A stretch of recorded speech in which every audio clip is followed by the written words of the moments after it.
আসসালামু আলাইকুম রহমতুল্লাহি ওবরকাতুহু। সম্মানিত দর্শক, আমাদের প্রধান উপদেষ্টা ডক্টর মোহাম্মদ ইউনূস সাহেবের যিনি প্রেস সচিব রয়েছেন, জনাব শফিকুল আলম, তার একটি ফেসবুক স্ট্যাটাস, সেটি নিয়ে এখন বাংলাদেশ রীতিমতো তোলপাড় হচ্ছে। তিনি সেই যে তার যে জগৎ বিখ্যাত ফেসবুক স্ট্যাটাস, সেখানে তিনি উল্লেখ করেছেন যে কামালকে দিয়ে শুরু হবে এবং পরবর্তীতে একে একে এটা চলমান থাকবে। তো এটা হলো জাস্ট একটা ইন্ডিকেশন, যার অর্থ দাঁড়ায় যে ভারতে এই মুহূর্তে সাবেক স্বরাষ্ট্র মন্ত্রী জনাব আসাদুজ্জামান খান কামাল, তিনি ভারতে আছেন, হয়তো বন্দী হিসাবে অথবা ভারত সরকারের হেফাজতে। এবং ডক্টর মোহাম্মদ ইউনূস সরকারের সঙ্গে ভারতের একটা লেনাদেনা হচ্ছে, সমঝোতা হচ্ছে, এবং সেই সমঝোতার প্রেক্ষিতে যে ভারত বাংলাদেশ পারস্পরিক বন্দি বিনিময় চুক্তি আছে, সেই চুক্তির অধীন বাংলাদেশের নিকট জনাব আসাদুজ্জামান খান কামালকে প্রত্যার্পণ করা হচ্ছে। এই ব্যাপারে তিনি খুবই আশাবাদী, এটাই ব্যক্ত করেছেন। তো জনাব শফিকের এই যে ব্যক্তিগত ফেসবুক স্ট্যাটাস, এটি এখন দেশের সমস্ত পত্রপত্রিকার লিড নিউজ।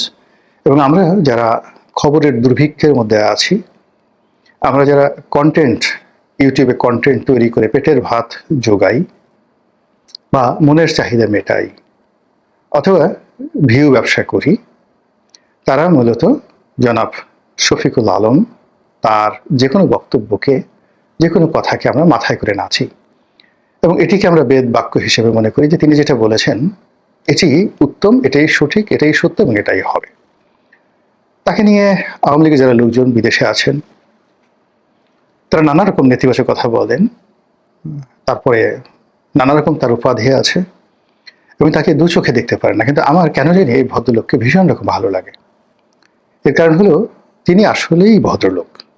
এই গত 14 মাস আগে আপনি যদি তার হিস্ট্রি নেন, দেখবেন যে ব্যক্তিগত আচরণ, শিক্ষা দীক্ষা থেকে শুরু করে সব জায়গাতেই তার একটা ভদ্রতার ছোঁয়া আছে।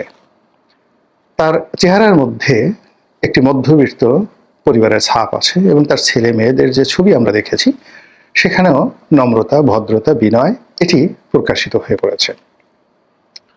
কিন্তু ক্ষমতা লাভ করার সঙ্গে সঙ্গে তার ভিতরে একটা মারাত্মক বিবর্তন আমরা দেখতে পেয়েছি।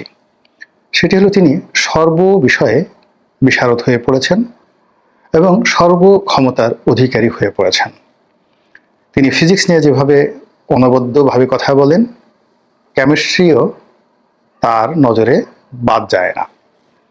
তিনি যেভাবে অঙ্ক নিয়ে কথা বলেন, জ্যামিতি নিয়ে তিনি রীতিমতো বিশ্ববিদ্যালয়ে থিসিস করার মতো অবস্থায় পৌঁছে গেছেন।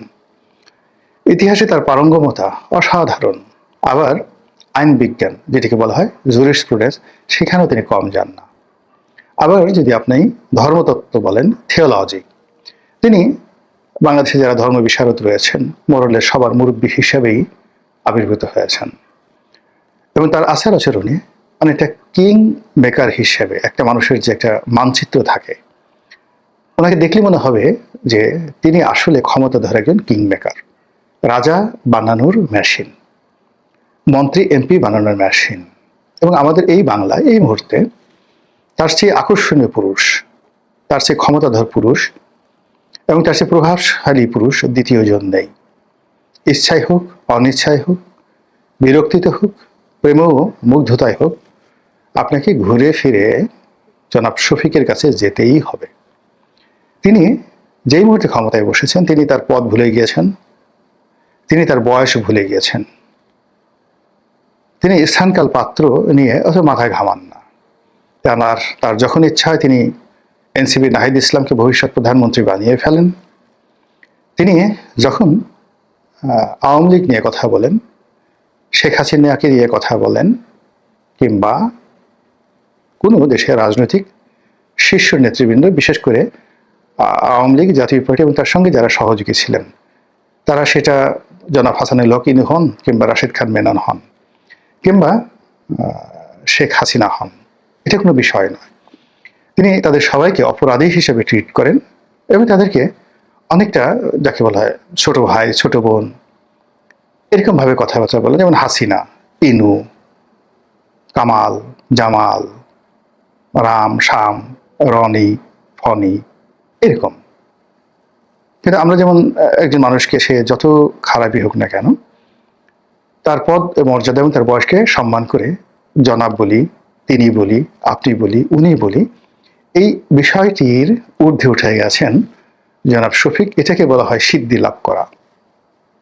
তো মানুষ যখন সিদ্ধি লাভ করেন, অলৌকিকত্ব পান, ভবিষ্যৎ দেখতে পান এবং অনেক অজানা বিষয়গুলো তিনি জানতে পারেন, তখন দুনিয়ার সবাইকে তার মনে হয় যেন তার সন্তান। ভানুর একটা বিখ্যাত কৌতুক আমরা শুনেছিলাম ছোটকালে। সেটি হলো যে একজন এরকম লোক, তিনি সিদ্ধি লাভ করেছেন। তো সিদ্ধি লাভ করে তিনি সেই ধর্মগুরু হয়ে বসে আছেন। তার জন্মদাতা পিতা সেখানে গিয়েছেন এবং তিনি নাচিনার ভান করে সেই পিতার নাম ধরে বললেন, নারী কেমন আছিস তুই? পিতা তো ভীষণ অবাক। তো তিনি একটু রাগ হতে চাইলেন, কিন্তু সেই যে গুরু বাবা, সিদ্ধি বাবা, তিনি বললেন যে দেখো, আমি সিদ্ধি লাভ করেছি, এখন এই দুনিয়ার সবাই আমার সন্তানের মতো। কথাটা বললাম এই কারণে যে তিনি তার যে ফেসবুক স্ট্যাটাস, সেখানে এমনভাবে কথা বলেছেন যে কামালকে দিয়ে শুরু হবে। সাবেক স্বরাষ্ট্রমন্ত্রী, দ্বন্দ্বিত আসাদুজ্জামান খান কামাল বা ইত্যাদি আরো অনেক কিছু বলা যেতে পারত। তিনি কেবলই কামালকে দিয়ে শুরু করেছেন। কামাল মিন্স একজন তার ছোট ভাই, তার অধীনস্থ, তার দয়া বা অনুগ্রহ ভাজন। এইরকম মানে তার আচরণে, কথাবার্তায় এরকম একটা সিদ্ধি সিদ্ধি ভাব চলে এসেছে। তো এটা নিয়ে ভারতের পত্রপত্রিকাগুলো লিখছে, ইউটিউবে কন্টেন্ট তৈরি হচ্ছে, আওয়ামী লীগের লোকজন রীতিমতো রেগে মেগে অস্থির হয়ে যাচ্ছে এবং অনেকে কিন্তু আবার ভয়ও পাচ্ছে। ভয় পাচ্ছে কারণ যে রাষ্ট্রের আসলে সাধারণত কোনো চরিত্র থাকে না। রাষ্ট্রের চরিত্র নির্ধারিত হয় রাষ্ট্র যারা পরিচালনা করেন তাদের কর্মকাণ্ডের উপর। তো সেই ক্ষেত্রে একটি রাষ্ট্র অন্য একটি রাষ্ট্রের জন্য ভয়ে হোক, লোভে হোক, লালসায় হোক, প্রয়োজনে হোক, অনেক কিছু করতে পারে। আপনারা অতীতে দেখেছেন, যুদ্ধ যখন হতো, যিনি বিজয়ী হতেন তিনি হেরেমে ঢুকে সঙ্গে সঙ্গে আগের বর্ষের স্ত্রী অথবা কন্যা তাদেরকে ক্যাপচার করে বিয়ে শাদী হোক, ধর্ষণ হোক, একসাথে যাপিত জীবন হোক, তিনি তার সেই দৈহিক কামনা বাসনা মুহূর্তের মধ্যে চরিতার্থ করতে পারতেন। এটাকে অনেকে গনিমতের মাল বলেন, কিন্তু ইসলামের আবির্ভাব হওয়ার অনেক অনেক আগে কিংবা যে কোনো মানে রাজনীতিতে এটা একটা চিরাচরিত কমন ফেনোমেনা। তো এটা নির্ভর করে সেই যিনি বিজয়ী হলেন তার ইচ্ছার উপরে। আর পরাজিতের সমস্ত ধন সম্পদ, ময়ূর সিংহাসন, কোহিনূর পাথর সবকিছু বিজয়ীর হয়ে যায়। আমরা এটা ইতিহাস জানি। 2 নম্বর হলো যে ক্ষমতা টিকিয়ে রাখার জন্য, সম্পর্ক স্থাপনের জন্য বা সম্পর্ক যাতে তৈরি হয় এজন্য অনেক কিছু বিনিময় হতো। দেখা যেত নিজের কন্যাকে রাজপ্রাসাদে পাঠিয়ে দেওয়া হতো, হেরেমে পাঠিয়ে দেওয়া হতো বাদশার মনোরঞ্জনের জন্য। অথবা একেবারে যে শত্রু, যুদ্ধক্ষেত্রের শত্রু, সেই শত্রুর সঙ্গে মিত্রতা স্থাপনের জন্য নিজের কন্যাকে শত্রুর যে বাদশা তার সঙ্গে বিয়ে দেওয়া হতো, অথবা সেই বাদশার সন্তানের সঙ্গে বিয়ে দেওয়া হতো। এই যে ম্যারেজ ডিপ্লোম্যাসি। বললাম এই কারণে যে রাষ্ট্র তার প্রয়োজনে যে কোনো সময় তার চরিত্র পাল্টাতে পারে। তো ভারতের সঙ্গে বাংলাদেশের যে সম্পর্ক এই মুহূর্তে রয়েছে, ভারত যদি মনে করে যে এখন আসলে বাংলাদেশের সঙ্গে তার সম্পর্কটি করতে হবে এবং ইউনূস সাহেবের সঙ্গে করতে হবে এবং জনাব শফিক সাহেবের সঙ্গে করতে হবে, তাহলে কামাল জামাল যেভাবে জনাব শফিক বলছেন, একইভাবে যে কোনো লোককে বাংলাদেশে ফেরত পাঠাতে পারে। এটা কোনো বিষয় নয়।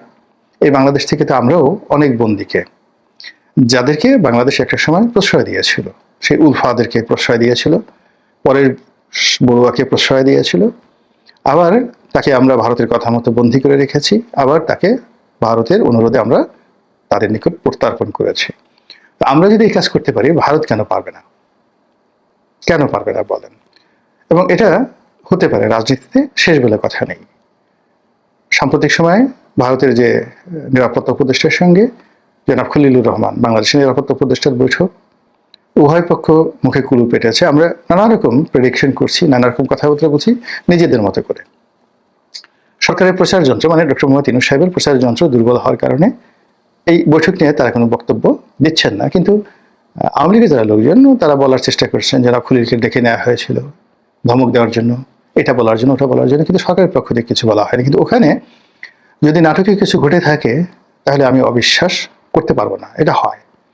আবার সেই বৈঠকের সঙ্গে আমেরিকার সম্পৃক্তি, অর্থাৎ সেখানে মার্কিন রাষ্ট্রদূত উপস্থিত ছিলেন এবং তার পরবর্তীতে আবার কাতারে একটা দীর্ঘমেয়াদী বৈঠক হয়েছে জনাব খলিলুর রহমান সাহেবের সঙ্গে, ভারতীয় কর্তৃপক্ষের সঙ্গে।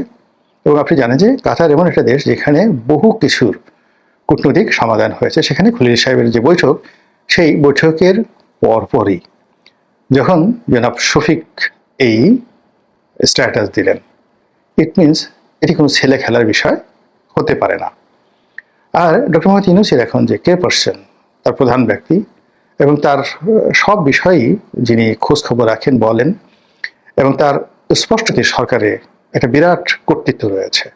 কাজী তার যে এই বক্তব্য জনাব আসাদুজ্জামান খান কামালকে নিয়ে, এটি একেবারে উড়িয়ে দেওয়া যায় না।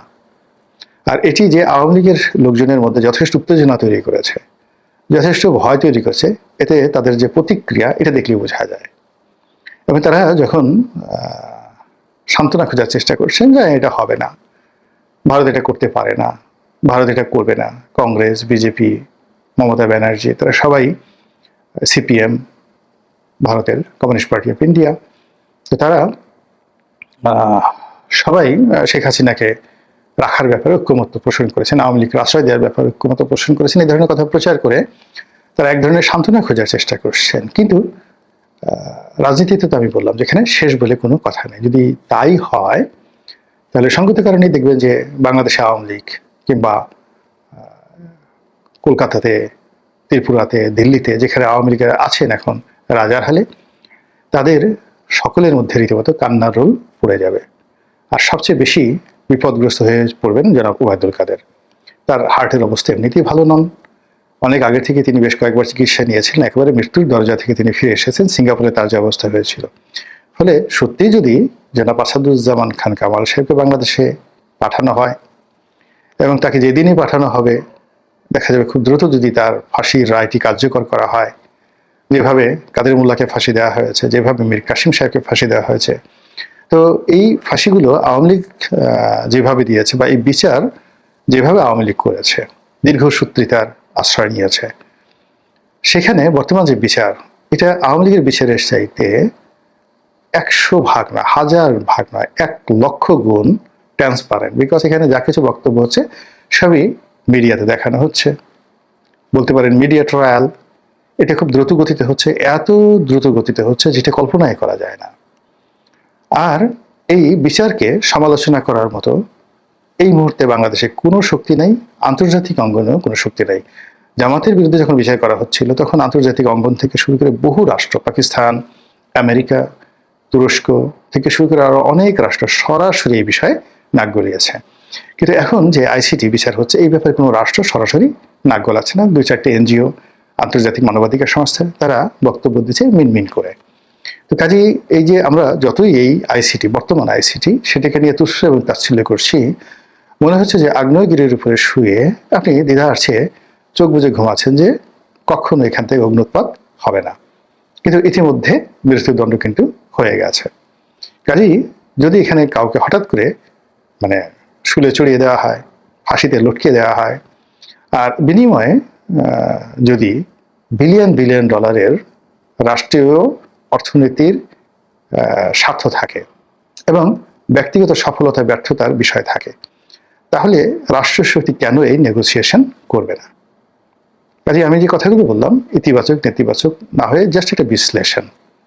এখানে যারা ভয় পাওয়ার তারা ভয় পাবেন, যারা আশাবাদী হওয়ার তারা আশাবাদী হবেন, অথবা যারা এটাকে শুনতে চাইবেন না যে বোকাস শফিক সাহেব যা কিছু বলেন এটা একটা ভোকাস বিষয়, সেটা তাদের একান্ত ব্যক্তিগত ব্যাপার।